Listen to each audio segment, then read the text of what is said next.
Gracia diaria por los ministerios Joseph Prim. Una imagen de pura gracia. Dad gracias al Señor, porque es bueno, su amor fiel permanece para siempre. Salmos capítulo 118, versículo 1.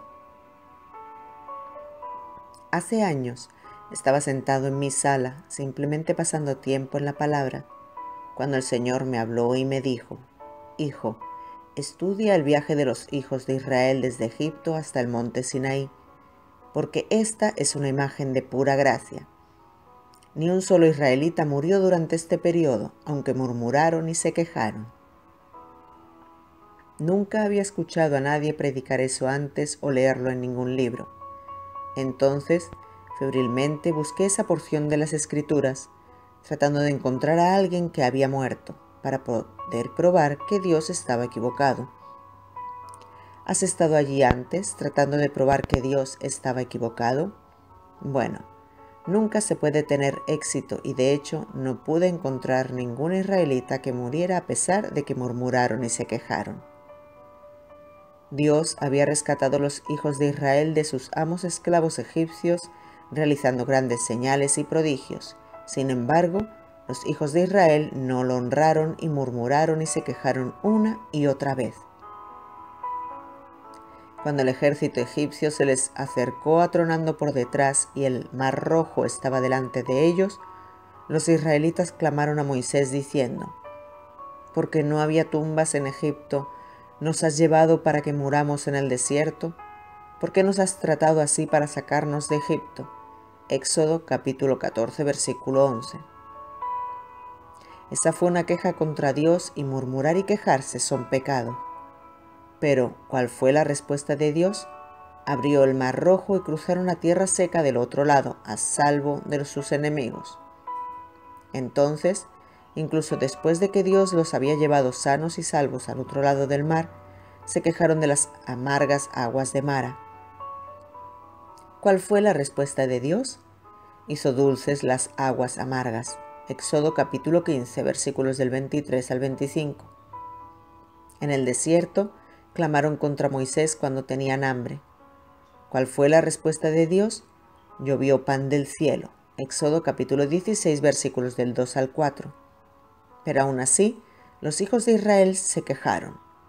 Cuando ya no hubo agua, gritaron contra Moisés diciendo: «¿Por qué nos has sacado de Egipto para matarnos de sed a nosotros, a nuestros hijos y a nuestro ganado?»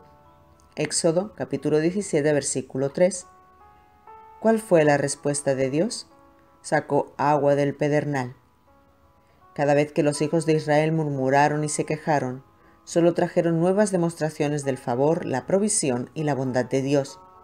¿Por qué?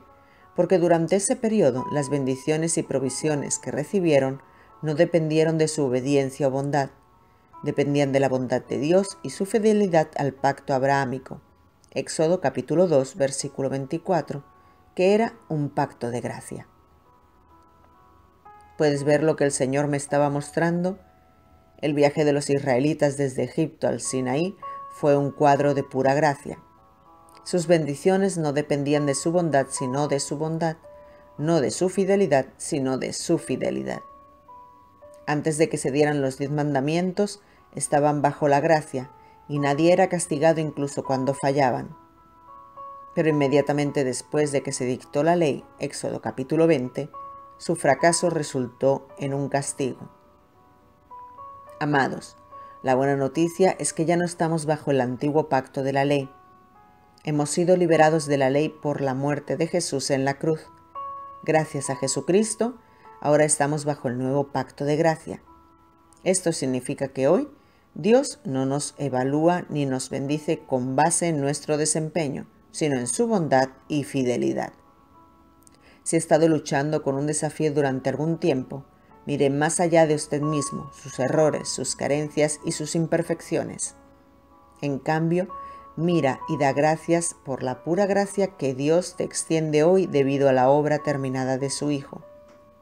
Deje que su confianza y su confianza no se arraiguen en su desempeño imperfecto, sino en su bondad constante e inquebrantable, amor y favor inmerecido. merecido e inmerecido hacia usted, y vea que Él suple todo lo que necesita.